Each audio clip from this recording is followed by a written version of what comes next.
ये computer second.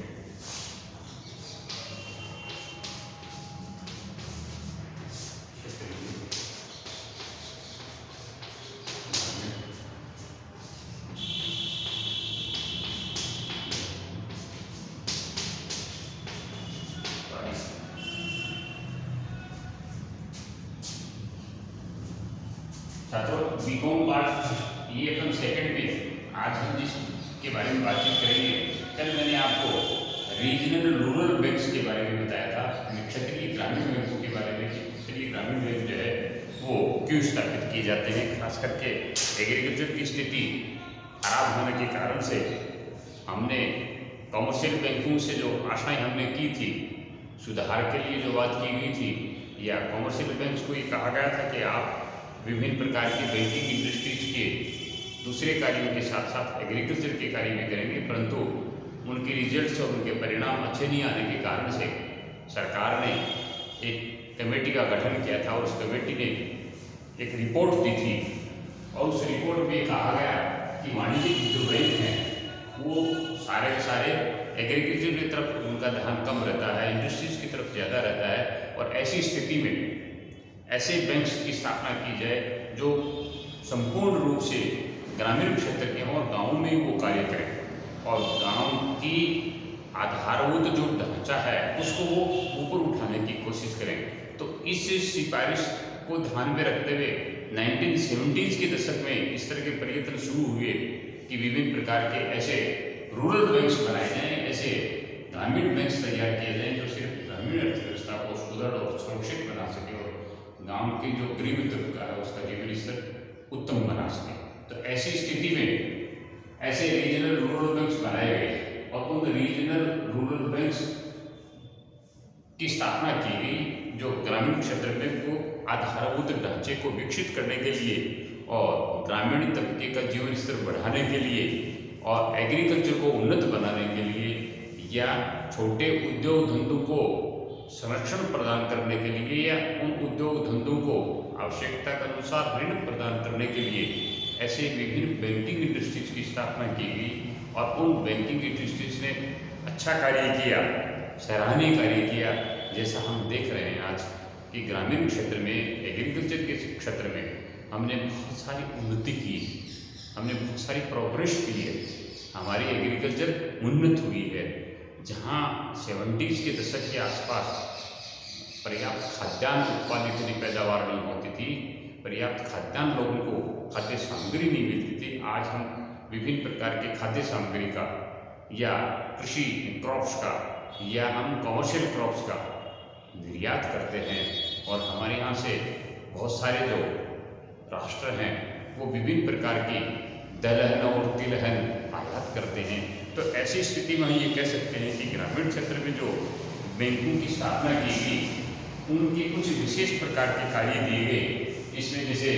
पहला कार्य तो विभिन्न प्रकार के लोगों की जमाएं स्वीकार करना।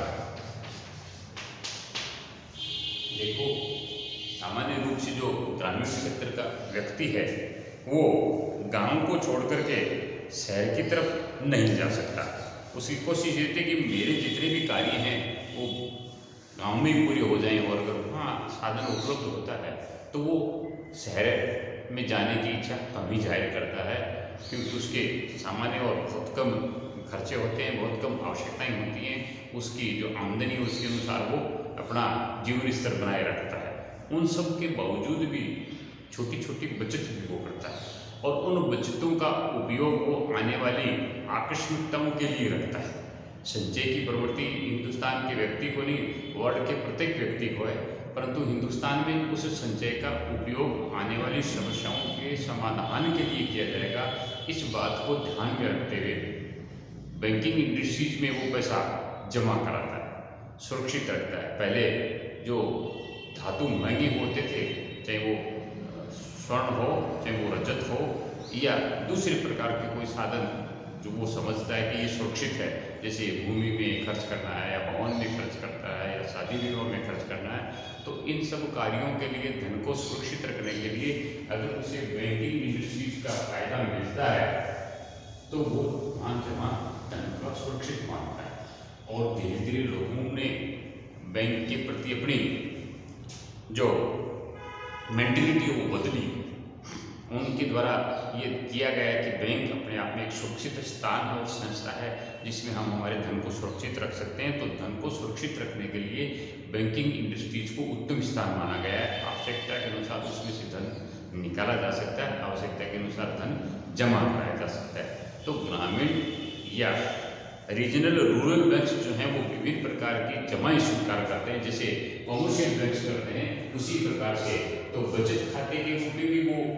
आपको फैसिलिटी प्रदान करते हैं, वो फिक्स डिपॉजिट्स के रूप में भी आपको यानी स्थायी जो आपका धन जमा कराने की बात है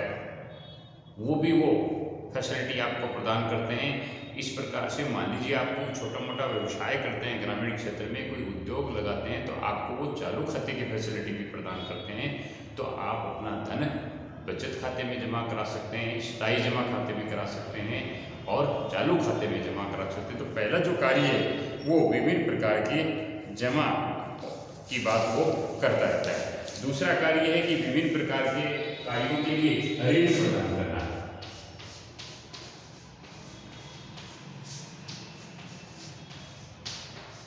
लोन एडवांसेज, जैसे मान लीजिए आपको आवश्यकता पड़ गई कृषि के लिए ऋण की, तो वो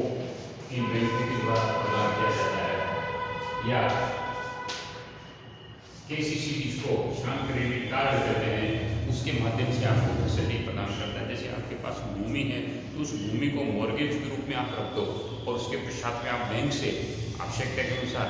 जैसे करंट अकाउंट में हम धन निकालते हैं और जमा कराते हैं, वैसे ही किसान क्रेडिट कार्ड के माध्यम से एक तरह का वो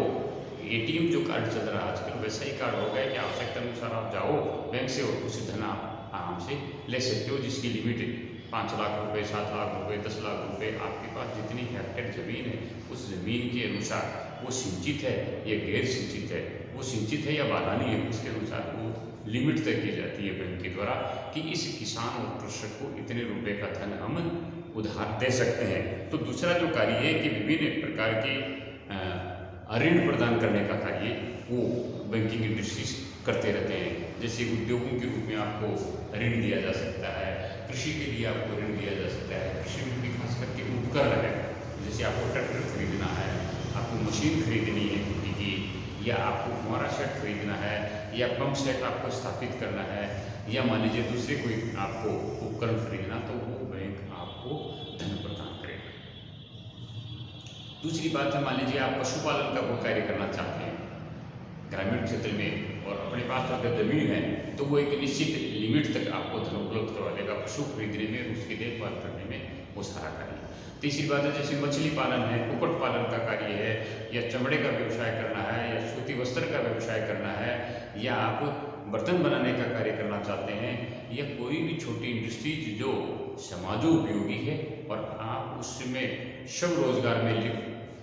स्वरोजगार आपको मिलता है, तो बैंकिंग इंडस्ट्रीज को ये निर्देश जारी है या ग्रामीण क्षेत्र की बैंकों को ये निर्देश जारी है कि विभिन्न प्रकार के कृषक संबंधी कार्यों के लिए या ग्रामीण तबके को उन्नत बनाने के लिए आप ऋण प्रदान करेंगे, जिसमें एक लंबी चौड़ी लिस्ट है जिसका वो ध्यान देते हैं। तीसरी बात है अन्य सुविधाएं।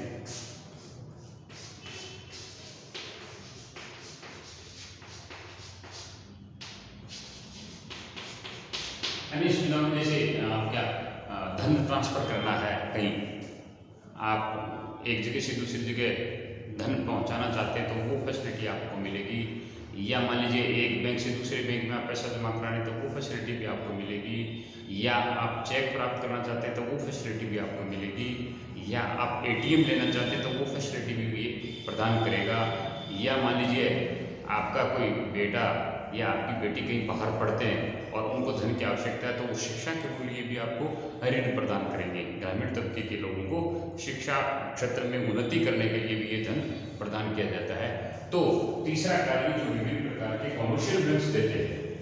भाई कॉमर्शियल बैंक से धन ट्रांसफर करने की देते हैं, जिसको आरटीजीएस आप कहते हो, या एक बैंक से दूसरे बैंक में ट्रांसफर की कहते हैं, या आजकल नया जो चल रहा है ऑटोमेटिक टेलर मशीन एटीएम जिसको आप कहते हैं, उस फैसिलिटी देते हैं। या तत्काल तरह से निकालने की फैसिलिटी देते हैं। तो इससे जितनी भी आपको सुविधाएं मिली हुई उन सब सुविधाओं को प्रदान करने के लिए क्षेत्रीय ग्रामीण बैंकों की स्थापना की गई। और इन क्षेत्रीय ग्रामीण बैंकों की जो स्थापना की गई वो विशेष एक्ट को ध्यान में रखते हुए की गई। और उस विशेष एक्ट में ये बात थी कि इनके कुछ नियम और कानून कायदे होंगे, जिसको हम 1976 के रूप में जानते हैं। जितने भी कॉमर्शियल है वो 1949 एक्ट के आधार पर स्थापित किए जाते हैं। तो इन दोनों के एक्ट अलग अलग हैं, तो उनमें डेफिनेशन भी दी गई है और उनमें विचार विमर्श किया गया है कि जिनके आधार पे हम ये बैंक संचालित करते हैं। इसके अलावा आपके द्वारा जो भी सुविधा बैंकिंग इंडस्ट्रीज कॉमर्शियल के रूप में, इंडस्ट्रियल के रूप में या कॉर्पोरेट बैंक्स के रूप में प्रदान करते हैं, वो आजकल क्षेत्रीय ग्रामीण बैंक हमारे कस्टमर्स को फैसिलिटी देने लगे हैं। इसलिए ग्रामीण बैंक जो है वो भी उतने ही उत्तम होते जा रहे हैं, उतने कारगर होते जा रहे हैं जितने हमारे कॉमर्शियल बैंक्स या दूसरे इंडस्ट्रियल या कॉर्पोरेट बैंक्स हैं। तो कहने का मतलब है कि कॉमर्शियल बैंक्स के इनके बीच की हम तुलना करके देखें, इनके बीच में हम